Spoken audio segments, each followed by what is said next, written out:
Hi, I've just got hold of this little mini Yamaha amp, and this is my first impressions video, like I sometimes do with guitars. Doing that with this amp today. I haven't used it much, only had it a few days, so I'm just going to quickly run through, like a real quick demo, run through what I think it does and what I've sussed out so far about it. And then when I've had it for a little while, I'll do another demo and like a review and say whether I think it's any good or not. First impression is it's really good.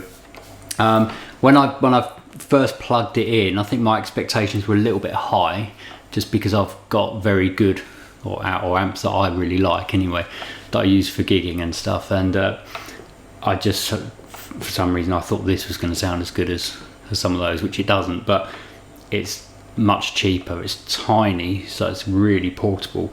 I didn't realise until I got it home that you can actually put batteries in it, so it's a brilliant little thing.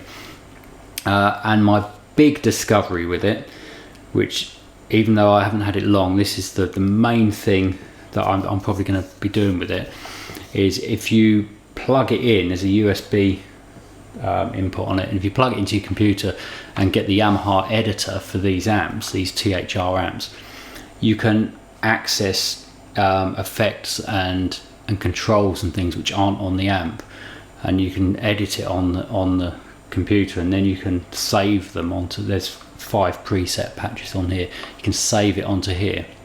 You can save them on a computer as well, so you can save hundreds of them on there and then load them up on here whenever this is plugged into the computer. But you can save 5 of them on here, and that really does make a big difference. There's quite a good compressor that's on the editor which isn't built into the amp, and so that's really useful. So anyway, so I plugged it in the other day, and I just saved 4 presets which kind of demonstrate what it does. The 5th one I won't show you now, because the 5th one I've saved is a bass one. One of the things I love about this, and one of the reasons I got it, is because you can plug bass into it. So for my lessons here, I can use this for bass as well as for guitar. And looking at it, you wouldn't think you could put a bass into that, but you can, and it sounds pretty good. So anyway, I'll just run through a few of the sounds. It's got some quite nice effects built in. Okay, so my number 1 that I've saved on here is kind of cleanish. By the way, I'm just using the mic that I'm talking into. That's what I'm using for this. When I do a proper in-depth review, I'll plug it in as well, plug the amp in, so you can actually hear the recorded sounds of it. But this is just using the mic. To put the output up a bit.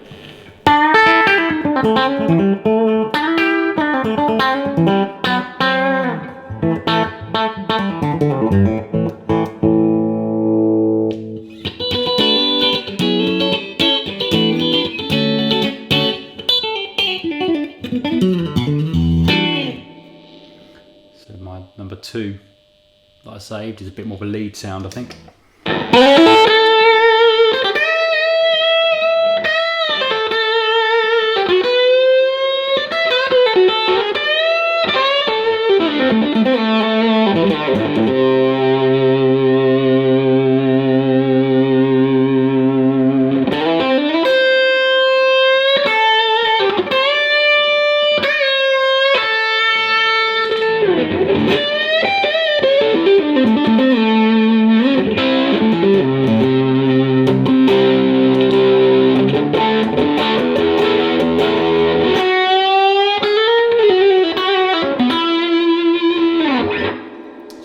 Went a bit over the ball with the reverb, I think, on that. So if I can, now I've got the preset on there, I can adjust it. So I'll see if I can get the reverb a bit less.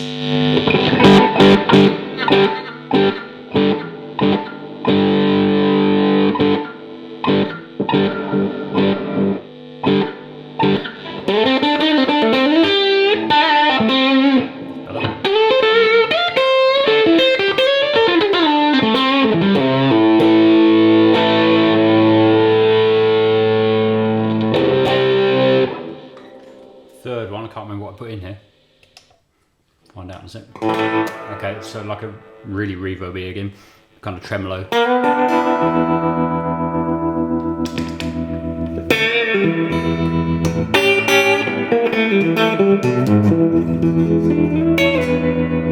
Right, a bit less reverb, so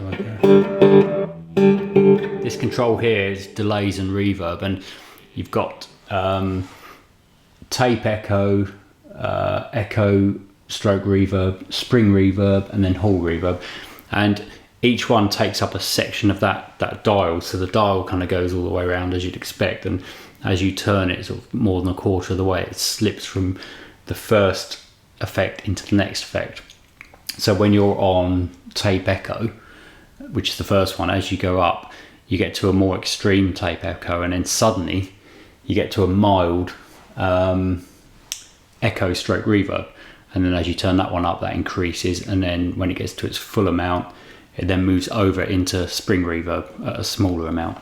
So it's a little bit fiddly to play around with, but I'll show you what I mean. I'll play and then adjust that. I'll just turn tremolo off as well for the moment.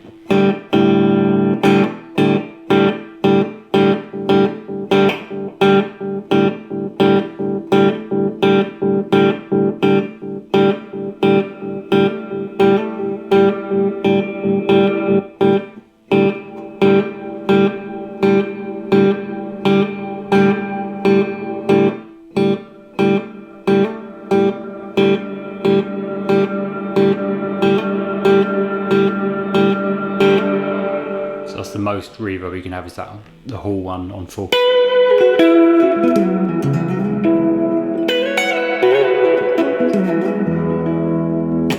More than you're probably ever going to need. Quite nice though.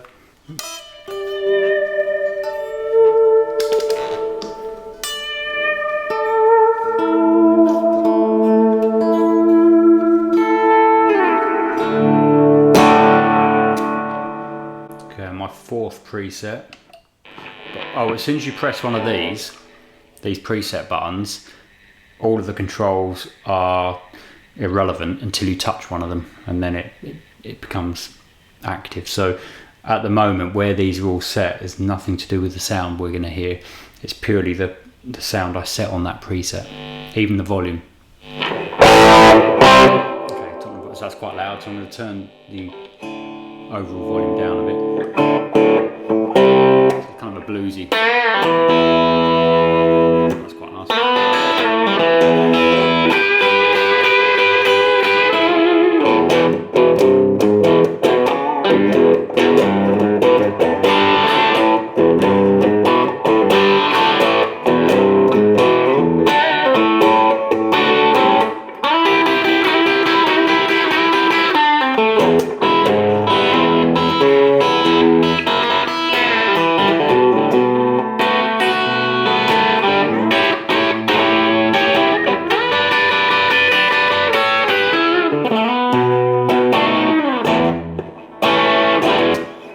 Responds quite well to how hard you play as well. It's sort of that kind of gain level.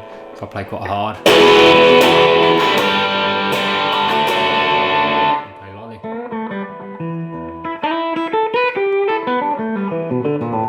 It's quite clean. This particular model hasn't got a huge amount of gain. Probably the most you can sort of get is like how I had it on that second preset.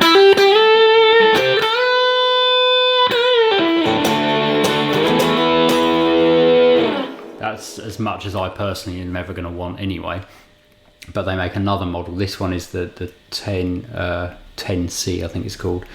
I don't know what C means. Maybe it's classic. But this covers bluesy kind of amps, really clean, sort of Fendery kind of amps. That's basically what this does. They do another one, which is much heavier. I think it might be an X rather than a C or something, and it's apparently it's got all the high gain stuff. I haven't heard that one, or I don't know much about that. Okay, so that's what this does. The editing thing is brilliant. That's definitely a big selling point with this, I think. And it's quite easy to use. You plug the amp in, and then you can either adjust the controls on here, or probably more useful, you can adjust them on the computer, because that's where you've got all the extra ones on the editor, and then save them. So far, yeah, my first impression is it's really good. Yamaha don't tend to make anything that's not good, so I wasn't that surprised. But the actual editing capability is great. I'm looking forward to plugging it in and actually recording with it, and I'm going to compare this to the Strymon Iridium, which I use a lot. I might compare it to a pod as well, which used to be the thing that everyone used. And maybe to a few other things. I've got a Tech 21 Sons amp, I might compare it to that as well. So I'll do another video comparing what these things sound like recorded. I imagine this will kind of hold its own against those others. Okay, so I hope that was slightly informative, but I'll do another one when I know a bit more about it. Okay, thanks.